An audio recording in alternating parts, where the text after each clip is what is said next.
یہ فرما رہے ہیں کہ کچھ سوالات ہیں، اگر تقریباً 5-7 منٹ یا 10 منٹ ہم وقف کر سکتے ہیں. اگر کچھ ضروری سوالات ہیں حضرات فرما سکتے ہیں، میں حاضر ہوں جو اس قدر بھی ممکن ہوگا. فرمائیے.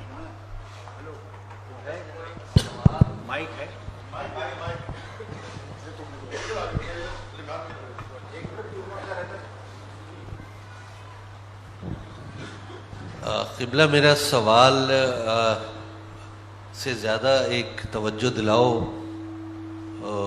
ایک نکتہ ہے، وہ یہ کہ جو عربی کتابیں ہیں بہت زیادہ علم جو ہے وہ عربی کتابوں میں ہے، اور عربی سیکھنا علم ہے ہی عربی کتابوں میں، عربی کتابوں کیونکہ میں، قرآن عربی میں ہے، اور عربی سیکھنا اس لیول پہ جا کے ہر عام آدمی کے لیے ممکن نہیں ہے. تو ہماری جو انسٹیٹیوشنز ہیں ایران میں اور دوسری جگہوں پہ جو ان پہ کام کر رہے ہیں، تو وہ ترجموں کے اوپر، عربی کتابوں کے ترجموں کے اوپر، زیادہ سے زیادہ ترجموں کے اوپر ہم کیوں نہیں کام کرتے ہیں کہ ان کو مختلف زبانوں میں، انگریزی یا اردو میں ان کے ترجمے شائع کریں، تاکہ ہماری جو نوجوان ہے، نئی نسل ہے، وہ ان سے استفادہ حاصل کر سکے ان تاریخ کی اہم کتابوں سے جو ہمارے ائمہ نے اور بعد ان کے جو آنے والے انہوں نے لکھی ہیں. یہ میرا سوال ہے اور توجہ دلاؤ نکتہ بھی ہے.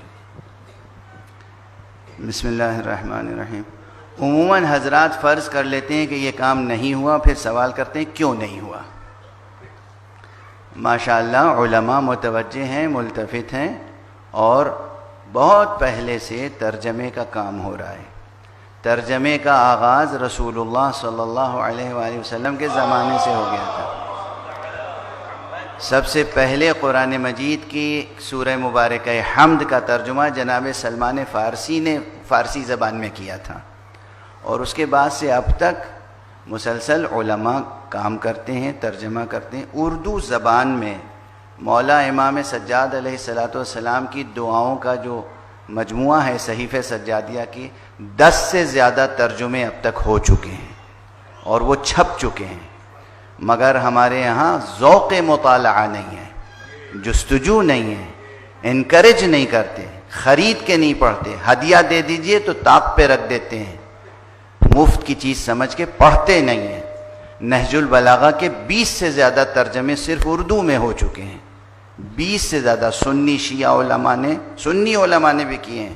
حضرت مولانا سید رئیس احمد ندوی جعفری، ان کا ترجمہ اور ان کا کمپائل کیا ہوا ترجمہ، مولانا عبد الرزاق ملیح آبادی اور مختلف علماء نے، سنی علماء نے، شیعہ علماء نے نہج البلاغہ پہ کام کیا، صحیفہ سجادیہ پہ کام کیا. انگریزی زبان میں state university of new York کے مشہور اسکالر ڈاکٹر ولیم چٹک نے امام سجاد علیہ السلام کی دعاؤں کا ترجمہ کیا ہے، بہترین صحیفہ سجادیہ کا ترجمہ، اور آپ کے رسالۃ الحقوق کا ترجمہ بھی انگلش میں کیا ہے، اپنے پریفیس کے ساتھ شائع کیا ہے، ٹریٹائز آن رائٹس. تو اس طریقے سے کام کم نہیں ہوا ہے، بہت ہوا ہے. انکریج نہیں کرتے ہیں، توجہ نہیں ہے، مطالعہ نہیں کرتے ہیں، غفلت میں پڑے ہوئے، جاگتے ہیں تو صرف اعتراض کرنے کے لیے. یہ عام روش ہے، جاگتے ہیں صرف اعتراض کرنے کے لیے اور یہ بتانے کے لیے کہ علماء کام نہیں کر رہے ہیں. علماء کے خون جگر کی قیمت آپ نہیں ادا کر رہے ہیں. علماء جو خون جگر صرف کرتے ہیں، یہ بیٹھے ہوئے ہیں، یہ بزرگوار سید، ہزاروں صفحے کی محنت اس شخص نے کی ہے جس کی قیمت اسے نہیں ملی. اردو میں کام کیا ہے، اردو اور انگلش دونوں میں. یا حسین آغا صاحب اس کراچی میں، اور آپ نے گفتگو شروع کی، آپ کو میں ڈھال بنا کے بہت سو کو کچھ سنا رہا ہوں. آپ نے کہا ایران اور عراق میں، ایران اور عراق کے صرف انسٹیٹیوشنز کی ذمہ داری ہے. آپ کے اتنے بڑے اسلامی ملک پاکستان میں آپ کیوں نہیں کوئی ایسا ادارہ قائم کرتے اپنی سرپرستی میں علماء کو سمیٹ کے کہ وہ خدمت انجام دیں؟